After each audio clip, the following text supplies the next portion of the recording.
ఇంకా పక్కాగా చెప్పాలంటే దమ్ము కావాలి పుల్లారా. చెప్తారండి ఈ మాట ఎవరైనా?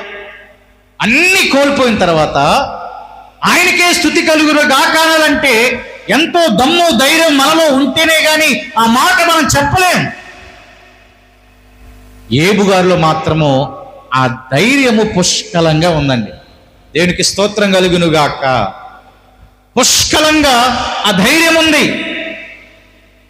తర్వాత పరిస్థితులు మారిపోయాయి.